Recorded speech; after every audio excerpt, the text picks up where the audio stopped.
कल की कथा में आप सभी ने आनंद लिया कि कंस के कारागार में मेरे परात्पर प्रभु का प्राकट्य होता है।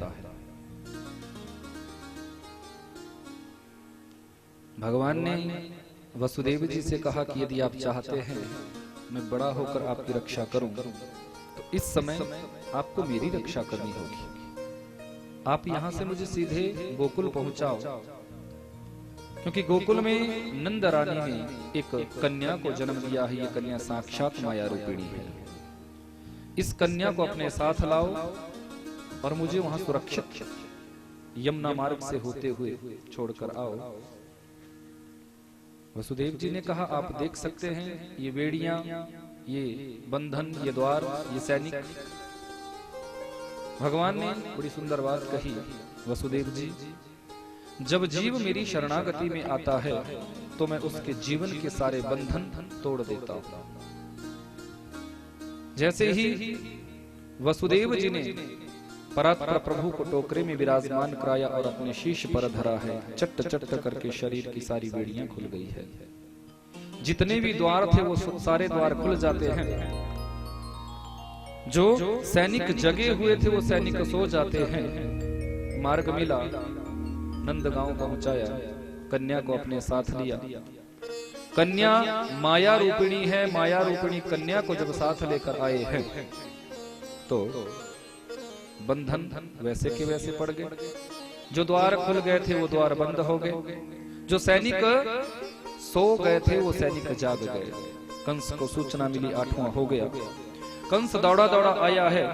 देवकी के हाथों से इस कन्या को छुटाकर मारना चाहा, पर ये कन्या हाथों से छूटी है। आकाश मंडल में भगवती दुर्गा का रूप लिया है कि किम मया हतया मंद जातः खलु त्वान्तकृत यत्र क्व पूर्वं शत्रुर्मा हिंसी कृपणामृता। अरे पापी कंस, मुझे मारने से तुझे क्या मिलेगा? तुझे मारने वाला ब्रजमंडल में पैदा हो चुका है। ये कथा कंस के यहाँ की है। आइए चलते हैं ब्रजमंडल में। जिस ब्रजमंडल के राजा है नंद बाबा जी, 75 वर्ष की आयु है गई है पर अभी तक लाला नायब है। देखो भैया, 80 वर्ष की अवस्था है नंद रानी की, पूरे 5 वर्ष बड़ी है। पहले ऐसी मान्यता थी कि बड़ी बहू बड़े भाग। अब गुरुदेव के चरणन में प्रणाम कियो। गुरुदेव, वृद्धावस्था आई गई है पर अभी तक लाला तो नायब है। गुरुदेव ने कहा, हे नंद जी, कायवा की चिंता मत करो। अपने यहाँ दिव्य श्रेष्ठ ब्राह्मणान को जिमाओ। सबरे ब्राह्मण जब आशीर्वाद देकर जाएंगे तो अवश्य ही आपके यहाँ एक सुंदर सा लाला भयो। गुरुदेव, आपके आशीर्वाद से, भगवान की कृपा से काई बात की कमी हमारे यहाँ नहीं है। आज नंद बाबा जी ने 108 ब्राह्मणों को अपने यहाँ बुलाया और बड़े प्रेम से उन्हें जिमाया है। सबरे ब्राह्मण आशीर्वाद देकर गए हैं। एक बात बताना चाहूंगा, परमात्मा के 2 ही मुख है, एक अग्नि और दूसरे ब्राह्मण। अग्नि में जब तुम आहुति डालते हो, कहते हो स्वाहा, तो तुम्हारे द्वारा दी गई आहुति भी परमात्मा तक पहुंच जाती है। और कोई ब्राह्मण तुम्हारे यहाँ जीमता है, तुम्हारे यहाँ भोजन पाता है और प्रसन्नता में आकर कह देता है आहा, तो वो प्रसन्नता उस ब्राह्मण की नहीं है, समझ लेना वो प्रसन्नता साक्षात मेरे बांके बिहारी की है। 2 ही तो मुख बताए और उसमें भी भगवान ने कहा, देखो कि यज्ञ करने से 3 दिन, 3 महीने या 3 वर्ष, या तो 3 दिन में आपको फल मिलेगा, या 3 महीने में आपको फल मिलेगा, या 3 वर्षों के अंदर आपको सत्कर्मों का फल मिलता है। लेकिन भगवान अपने मुखारबिंद से कहते हैं कि जो मेरा दूसरा मुख ब्राह्मण है, वो जब किसी के यहाँ जीवने आ जाते हैं और वो प्रेम से उनके यहाँ का भोजन पाते हैं तो वो देरी नहीं लगाते।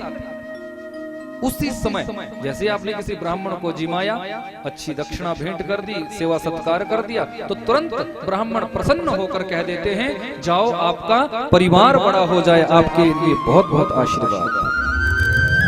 उसी समय तो भगवान कहते हैं कि संसार में जो विप्र रूपी मेरा मुख है उससे मैं जल्दी प्रसन्न होता हूं। तो आज नंद जी ने भी 108 ब्राह्मणों को अपने यहाँ जिमाया, सबरे ब्राह्मण आशीर्वाद देकर गए, जाओ नंद जी हम सभी का आशीर्वाद है, अति शीघ्र आपके यहाँ एक सुंदर सा लाला होगा। सबरे ब्राह्मणान के आशीर्वाद से 80 वर्ष की अवस्था में नंद रानी गर्भवती भई है। नंद बाबा तो बड़े प्रसन्न हो गए। यहाँ नंदा और सुनंदा नंद बाबा की 2 बहिनें 6 महीने पहले से ही सेवा में आई गई है। मन में भाव क्या है कि भाभी जी के गले में जो 9 लखा हार है, लाला होने की सूचना जो देगा वो तो भैया उसी को मिलना है।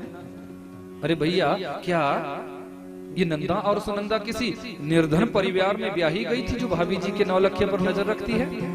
बोले नाना महाराज ऐसा नहीं है, ये नंदा और सुनंदा तो दोनों बड़े संपन्न परिवार में ब्याही गई है, पर प्रत्येक बहन का ऐसा भाव होता है कि भाई के यहाँ कोई उत्सव होए और उत्सव में जब हम जाएं तो कुछ ना कुछ भेंट हमें जरूर मिले।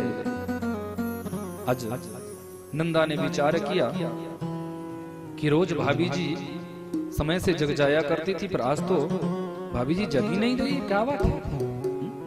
9वीं की प्रातः भाभी जी के प्रकोष्ठ में नंदा ने प्रवेश किया। क्या देखती है?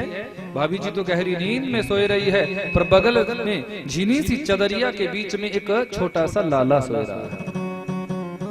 पहले तो नंदा ने 108 बार परमात्मा का मंत्र जाप किया, हे भगवान लाली नहीं होनी चाहिए। अरे भैया क्यों, क्या लालियां बुरी होती है? बोले महाराज लालियां बुरी नहीं होती, लालियां तो बहुत अच्छी होती है, क्योंकि जितनी सेवा जितना प्रेम आजकल की बेटियां अपने माता पिता से कर लेती है उतना तो बेटा कभी कर ही नहीं सकता। बेटा उतना प्रेम उतनी सेवा कभी माता पिता की नहीं कर सकता। कदाचित बेटा तुम्हारा संपत्ति लेने के लिए, तुम्हारी प्रॉपर्टी लेने के लिए तुम्हारी सेवा करेगा, लेकिन बेटी कभी संपत्ति प्रॉपर्टी की इच्छा नहीं रखती, उसका कोई स्वार्थ नहीं होता, उस तो निस्वार्थ भाव से अपने माता पिता की सेवा करती है, उसके अंदर तो निस्वार्थ भाव होता है। एक बात बताना चाहूंगा, याद रखना, बेटियां हमारे गृहस्थ धर्म का श्रृंगार है। हमारे गृहस्थी का श्रृंगार यदि कुछ है तो वो पुत्री है। जब किसी के घर में पुत्र उत्पन्न होता है तो उसका एक भाग्य जागृत होता है, और जिस दिन हमारी गृहस्थी में कोई पुत्री जन्म लेकर आती है उस दिन उस घर के सौभाग्य जागृत हो जाते हैं। सौभाग्य जागृत। पुत्री कोई साधारण नहीं होती, बेटी तो बेटी है। देखो बिना पुत्री से हमारा गृहस्थ कभी पूर्ण नहीं हो सकता। यदि मेरी बात का तुम्हें विश्वास ना हो तो श्रीमद् भागवत का दर्शन कर लेना। मेरे परात्पर प्रभु ने 16,108 रानियों का वर्णन किया था। स्पष्ट लिखा है भागवत में कि प्रत्येक रानी से 10-10 पुत्र उत्पन्न करने के बाद एक एक बेटी को भी भगवान ने उत्पन्न किया। यदि बेटी की आवश्यकता नहीं होती तो भगवान फिर 11 संतानें नहीं उत्पन्न करते। 10 पुत्र प्रत्येक रानी से उत्पन्न किए हैं तो एक पुत्री प्रत्येक रानी से उत्पन्न की है, तब गृहस्थी की पूर्णता होती। तो बेटियां होती है। आज हमारे समाज की यह विडंबना हो गई है कि उन्हीं बेटियों का हम तिरस्कार करते हैं। बहुत से ऐसे महापापी भी हैं जो इतना जघन्य पाप कर देते हैं कि उस बेटी को मातृ गर्भ में ही नष्ट करवा देते हैं, उसको जन्म ही लेने नहीं देते। ऐसे महापापियों का क्या कल्याण हो सकता है? विचार करना जरा। जीवन में जो इतना जघन्य पाप कर ले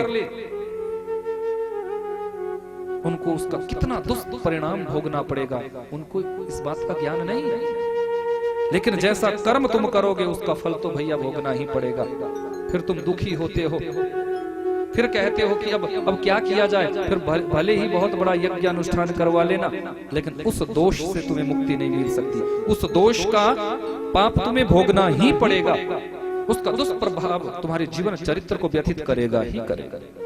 इसलिए निवेदन करना चाहूंगा इस मंच से कि जब तक इस दुनिया में बेटियां सुरक्षित है, हमारी गौ सुरक्षित है, देश की हर नारी सुरक्षित है, तभी ये राष्ट्र गौरवान्वित हो सकता है, तभी हमारा भारत देश पुनः विश्व गुरु के पद पर प्रतिष्ठित हो सकता है। 3 चीजें सुरक्षित कर लो। जिस देश की बेटी सुरक्षित है, जिस देश की नारी सुरक्षित है, जिस देश में गौ की सेवा है, गौ सुरक्षित है, उस देश का कोई बाल भी वांका नहीं कर सकता। यहाँ समस्या तो 9 लखे की है। 9 लखा हार तो भैया तब मिलेगा जब लाला होने की सूचना दी जाएगी। तो बड़ी हिम्मत जुटा के नंदा ने झीनी सी चदरिया को हटाया है। जैसे ही चदरिया को हटाया सो ही लाला का मुख दिख गया। कभी एक चीज का आप जिसके संतान हुई होगी, जिसने सबसे पहले होने वाली संतान को देखा होगा, वो जरा विचार करना कि उस समय कैसे पल तुम्हारे सामने होते। अभी तक तुम्हें ये पता नहीं कि है क्या।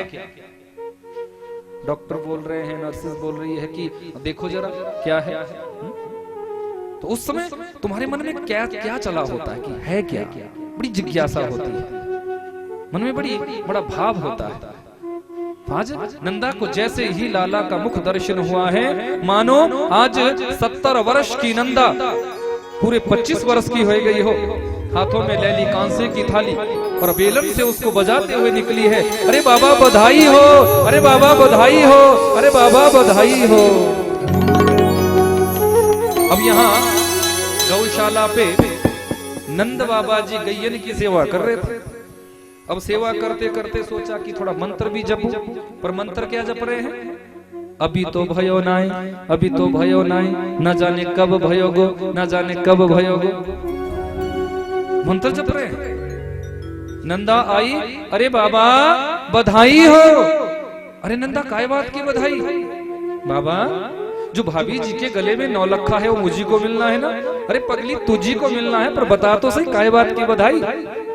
बाबा आपने जो प्रेम से ब्राह्मणान को जिमाया, जो संत ब्राह्मणों की आपने सेवा करी, उन समस्त संत ब्राह्मणान के आशीर्वाद से आज आपके यहाँ एक सुंदर सा लाला भयो है। बोले नंद के लाला की जय। जैसे ही लाला होने की सूचना बाबा को मिली है, बाबा तो दौड़े हैं, प्रसन्न हो गए। जमुना जी में 108 डुबकी लगाई, बड़ा सुंदर स्नान पाया, बड़ी सुंदर बगलबंदी पहरी है, माथे पे चंदन का लेप किया है, अखियन में मोटा मोटा काजल डाला है, मुख में पान धरा है, मूंछों पे इत्र लगा के ताव दिया। एक ब्रजवासी से कहने लगे, लइयो रे छोरा जरा दर्पण दीजिए, मैं देखूं तो सही कैसा लगूं। ब्रजवासी कहने लगे, बाबा आज तो आप पूरे दूल्हों की तरह सज रहे हैं। बाबा कहते हैं, आज नहीं सजूंगा तो फिर कब सजूंगा, क्योंकि आज तो मेरे यहाँ आत्मज हुआ है। पुत्र का एक नाम है आत्मज। यक्ष युधिष्ठिर संवाद में यक्षराज ने धर्मराज युधिष्ठिर से प्रश्न किया कि हे धर्मराज, मानव मात्र की आत्मा क्या है?